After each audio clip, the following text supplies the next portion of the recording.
Si Parindayo ay nagbihis babae sa harap ng kanyang mga kumpare. Paano nga ba naging posible ang isang imposibleng bagay? Panoorin ninyo at ikukwento ko muna hanggang sa simula. Ito ako, at ito si Bongbong, at ang aking nakababatang kapatid na si Kathleen. Tatlo talaga kaming magkakapatid na anak ni Bordang ina at Parindayo. Naguluhan na naman ang mga marites. Sa mag-comment ang naguguluhan at ikukwento ko. Hindi muna ako ngayon at kukulangin ho tayo sa oras. Ari na nga ho, birthday ho ni ang bunso naming kapatid. Kasama ho talaga sa unang preparasyon ang gown. At munti ka nang hindi ito matuloy, buti na lang andito yung Shikinas. 3 days nga lang nila tong ginawa at kitang-kita nyo naman yung mukha ng kapatid ko, tuwang-tuwa siya sa kinalabasan. Isipin nyo sa loob ng 3 days na gawa nila tong gown na to. Bali yung team kasi ng kapatid ko ay yung Starry Night. Konting pasilip lang sa mga gown na pinaparenta nila. Perfect na perfect to sa mga anak nyong babae. Kitang-kita nyo naman may iba't ibang kulay. Kung magbe-birthday yung anak nyo sa gala, photoshoot, dito kayo magrenta or bumili ng gown. Para mas makita nyo, ito yung mga gown na sinasabi ko. Baby, go with flying high, we're flying high, flying high.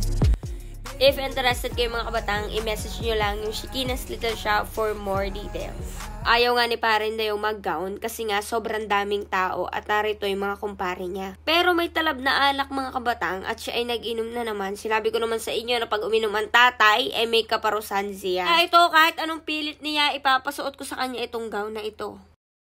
Kailangan natin gawin to kasi birthday ni Katkat, 18th birthday. Request yan.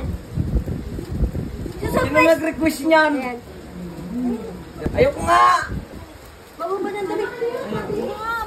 Kulit na kulit? Magubad ang damit. Huwag kang makulit Ay, yan. basa, oh. Kahit di basa, tutulog ako. Huwag kang makulit. Huwag kang makulit. Ano gagawin mo sa akin? Bilisan mo, tatry ko lang kasi susuotin ko kay. Puta na kayo, batoy ka. Alak, maliit din. Tapos mo pa isang kamay. Ay, sigit nga. Sakto yan. Yao. Sakto nga yan. Abay, titigas pag ho sa akin si Parindayo. Ano nga mga kabatang, ay kung nagustuhan ho ninyo are, ay kayo mag-comment diyan at kayo ho ay inyong i-like and share are ng Hupan Dalay. Hindi ako ginaganito mo. Tanga na may tattoo ako. Halatang lalaki, pagkasunutin mo ko niyan. Ang tatay ho ay uminom. Ngayon, masutil, ipapakita ko sa kanya mga kumpare kung gano'n siya kaganda. Kumarap ka sa mga kumpare mo nakabistida.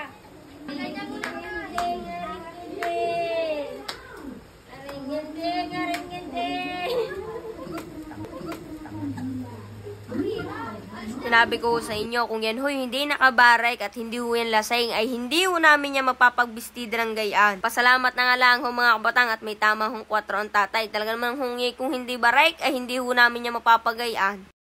Ako si Parindayo! Ay, Diyos ko! Nasisira ang beauty ko!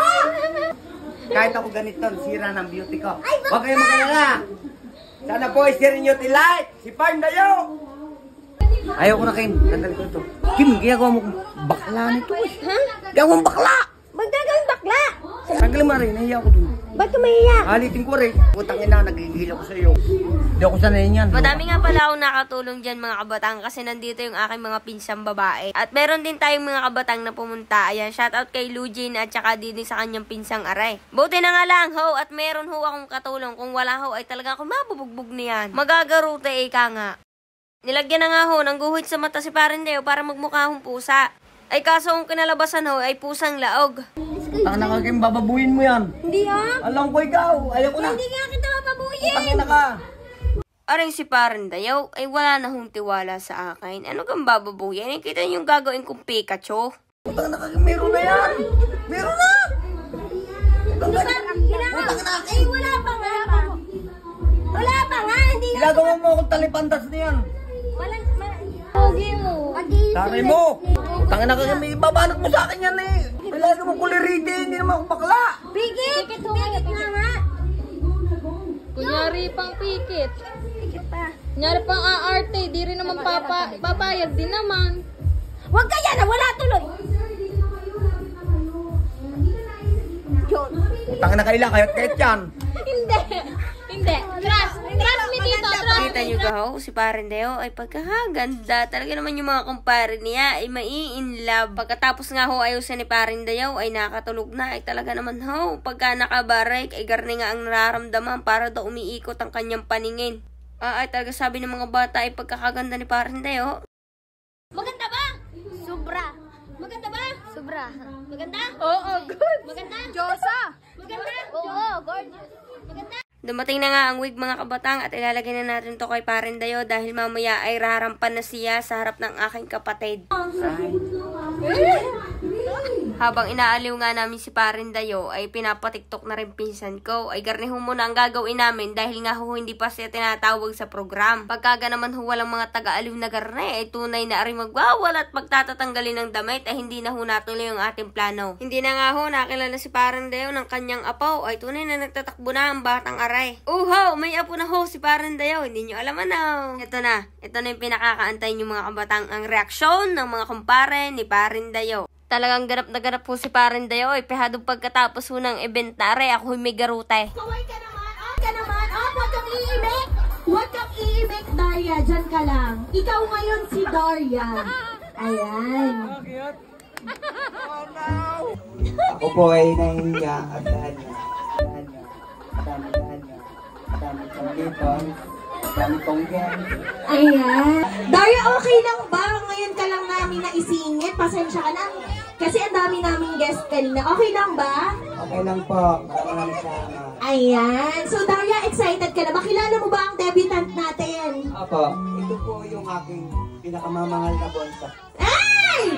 Kathleen, pwede bang buksan mo na ang iyong... Ay! Abayak pa naman po natin si Parin Deo! Ayan, Parin Deo, kaway ka naman! Kaway ka, ayan. Dahil po kasi ngayon, mag-i-speech po si Parin Deo. Ito yung speech na talagang pangmalakasan. O, kita mo naman, saan ka nakakita ng tatay nakasaya? Oh, Pasensya na po kayo at ito po'y kahilingan ng mga tropa at mga anak ko. ayan, okay. Parin Deo, ngayon tatanungin kita, ano ang mensahe mo sa iyong anak? Tito Joel, ano Huwag masasabi kang mo? maingay! Ayan, Ang mensahe ko po sa aking anak na bunso, sana ay siya makatapos sa pag-aaral at siya mahal na mahal ko. At sana po ay siya ay huwag munang mag-boyfriend at ako'y nagagal. Pag ko'y nakakita ng garning nakasaya at garning umimik, parang kay matatakot at kay tatakbo. Ano? Ayan. Ano pa pong gusto niyong sabihin kay Kathleen? Yan po ay mahal na mahal ko at sa yan po ay kinakabayan ko araw at gabi. At dahil po sila ay puro babae. Thank you si Kina sa aking magandang gown. Ayan. Pwede ba tumalikod ka? Pakita nga ng... Ay! Wow naman! Talaga nga na may pabaklis. May pabaklis na gano'n. Ay. Yes! Alright! Ay, mga bata! Ayan! Kita mo ga? Oh.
Tong vlog na to mga kabatang at madami pang ganap dito sa birthday ng kapatid ko.